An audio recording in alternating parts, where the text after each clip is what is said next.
Ang Department of Public Works and Highways (DPWH) ay patuloy na sinusubaybayan ang mabilis na pagtatayo ng 4.76 kilometrong Samal Island-Davao City Connector (SIDC) project, isang 4-lane bridge na idinisenyo upang magbigay ng isang mahalagang link sa transportasyon sa pagitan ng Davao City at Island Garden City of Samal, Igacos. At bago natin ituloy, kung ikaw ay bago pa lang sa aking YouTube channel ay huwag kalimutan mag-subscribe at i-click na rin ang bell icon para lagi kang updated sa mga bago kong upload video. Ang DPWH ay nagsasagawa ng offshore pile load test para sa Samal Island Davao City Connector Project. Sa isang ulat ng inspection kay DPWH Secretary Manuel M. Bonoan, ang Senior Undersecretary na si Emil K. Sadain ay binigyang diin na ang proyekto ay kasalukuyang nakatayo sa higit sa 12% na pangkalahatang pisikal na tagumpay sa mga pagsisikap sa konstruksyon na pangunahing nakatuon sa pundasyon o substruktura ng tulay.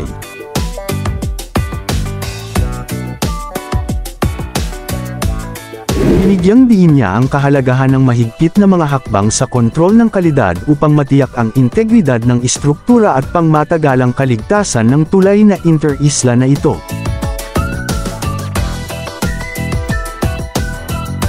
Ang isang pangunahing milestone ay naabot sa panahon ng pag-inspeksyon ni Senior Undersecretary Sadain kahapon April 11, 2025, nang ang unang bidirect INO static load test para sa isang offshore pile sa Igacos side ay isinagawa para sa proyektong pang-imprastruktura na ito. Ang kritikal na pamamaraan na ito, na gumagamit ng isang load cell na naka-install sa loob ng isang reinforced cage, ay mahalaga para sa pagpapatunay ng lakas at kaligtasan ng mga elemento ng malalim na pundasyon. Ang makabuluhang pag-unlad ay ginawa sa mga gawaing istruktura kasama ang lahat ng 74 na board piles for the Eastland Viaduct on the Samal side completed. Ang 73 sa 110 board piles na mga tambak ay ibinubuhos sa kanlurang lupain ng viaduct, gilid ng lungsod ng Davao, kasama ang 4 sa 26 columns cast at 10 meters high at 48 board piles para sa navigation bridge, Samal at Davao sides. Upang matiyak ang kaligtasan ng maritime, 4 ang nakarehistrong mga buoy ng navigational ay na-install sa baybayin sa pakikipag-ugnay sa Philippine Coast Guard. Sa pamamagitan ng pile ay gumagana sa pangunahing tulay ng nabigasyon na nakumpleto na ngayon, ang konstruksyon ay sumulong sa yugto ng pile cap. Ang trabaho sa mga rampa ng tulay ay isinasagawa din, with 40 out of 133 board piles poured.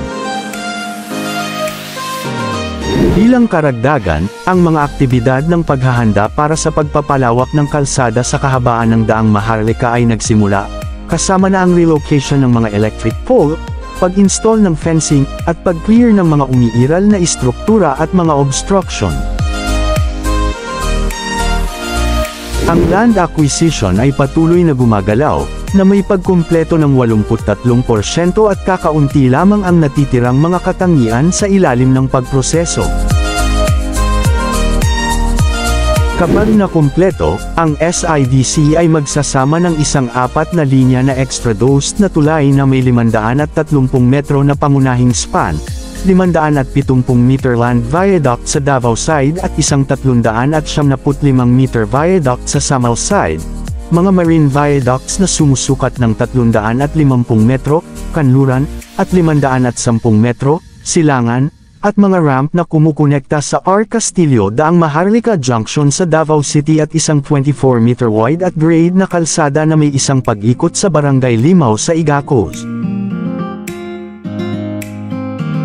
Ani Sadain, upang mapabilis ang critical infrastructure, ang DPWH ay nagtutulak sa pasulong sa SIDC upang matiyak ang napapanahong at transparent na paghahatid, habang nananatili sa loob ng budget. Pinondohan sa pamamagitan ng isang Official Development Assistance o ODA mula sa China at sa ilalim ng kontrata sa China Road and Bridge Corporation, Ang 20.84 bilyong pesos, disenyo at pagbuo ng SIDC ay na-target para sa pagkumpleto ng 2028. Kapag nakumpleto, inaasahan na mapahusay ang koneksyon sa rehiyon, pasiglahin ang paglago ng ekonomiya, at mapalakas ang turismo sa rehiyon ng Davao. Samantala, ang pinakahihintay na proyekto ng Panay-Guimaras Negros Island, PGN, Bridges ay sumusulong, na may konstruksyon sa unang segment, Panay-Guimaras, na nakatakdang magsimula sa July 2026. Ang segment ng Panay-Guimaras, Section A, ay may kabuoang haba na 13.616 kilometers, habang ang Guimaras sa Negros, Section B, ay umaabot ng 19.47 kilometers. Na ang detalyadong disenyo ng engineering, DED, para sa parehong mga seksyon ay 79.75% na kumpleto noong February 2024, at inaasahang ma-finalize sa September 2025. Sa panahon ng Economic Development Cooperation Fund, EDCF Pre-Country Program Mission mula January 7 hanggang 9, 2025, ang financing para sa PGN Bridges ay kabilang sa mga pangunahing paksa na tinalakay.